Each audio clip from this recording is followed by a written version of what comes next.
Our friends in the media, and of course to the Filipino people.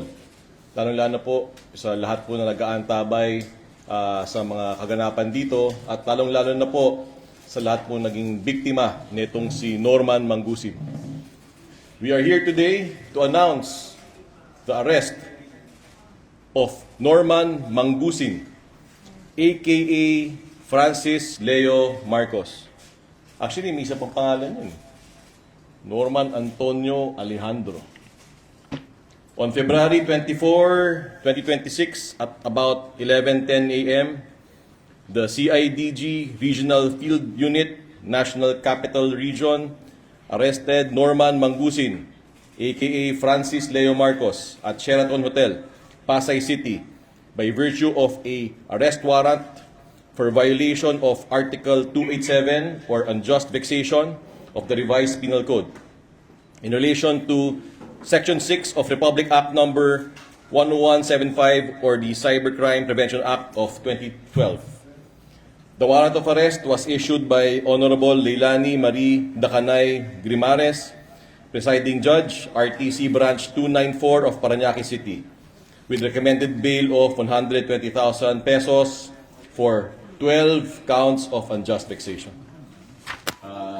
May gusto bang sabihin sa amin, Mangusin? Kasi wala ka nang ginawa kundi mag-vlog. Lahat na lang, sasampalin mo. Wala ka bang sasabihin sa amin?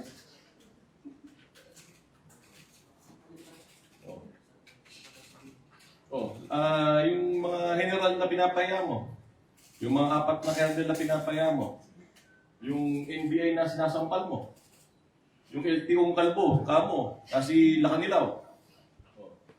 Ayan, siguro natutuwa ka ngayon. Pati pangalan ng ating presidente, kinuha mo pa.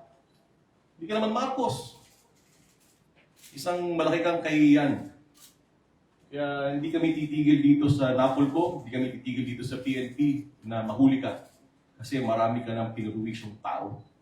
Pati mga OFW, pinuruwisyo mo, kinuha mo mga pera nila. Pati mga uniforme ng pulis, pati mga pulis, pinapastos mo. Wala kang respeto sa institusyon ng gobyerno. Sample ito sa'yo. Matuto ka. Dapat sasabihin, alam matapang ka. Ang trilyonaryo na Pilipinas, ladies and gentlemen, Norman Mangusin. Pong isang vlogger na nag-file ng unjust vexation laban sa kanya. Tawag na lang natin siya sa pangalang MG. Hindi ko yata masasabi yung buong pangalan niya dito sa television. Yung pong taong ito ay nag-file ng unjust vexation, meaning nabastos po siya at ang kanyang mga pamilya. So lumabas po yung warrant niya kanina.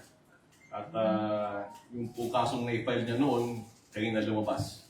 So karaka-raka po nung nalaman po namin, nag-coordinate na po agad ang Napolcom sa CIDG at ito pong magiting na si General Monico ay agad po nagpadala ng mga tao para madakip itong si Mangusin. So siguro baka nandito nga I saw MG outside. Maybe he might be invited. Might be a good idea to invite him here. Maybe someone can call him from downstairs. Yes, sir. Lahat po ng binibintang nila, natapos na ho noong 2020 pa, naging kaso ko na ho lahat yan. At nakwit ho ko dyan. Ngayon ho, yung laban namin ni Makagago, ako ho ang unang nagsampa ng kaso sa kanya. Oho, ako ho unang nagsampa, ako ho unang nawaran. So, unjust vexation lang kung ipahiya nyo ako sa buong Pilipinas. Grabe, para akong pumatay. Yung sinasabi niyo marami ko inistapa, 2020 pala, dami nang nagsasabi niya, wala naman nagkatotoo kahit isa. Tapos papahiyahin niyo ako, national TV, yung ganito. Rakesyo ako daw ay nagmura kay ganito. Merong dahilan ho yun kung bakit ako nakapagsalita ng hindi maganda sa isang huwag kang umiyak! Tanga ka! Iyak! Meron nung dahilan yun. Wala. Pero ang totoo yan, unjust vexation lang, ipinahiya niyo ako buong Pilipinas na ganito, grabe. Mas mabigat yung kinaso ko sa'yo, hintay mo warrant mo. Deserve mo yan! Deserve! Pako mo! Buti nga sa'yo! Sinamay-damay mo ako! Hampas lupa ka! Ano yan?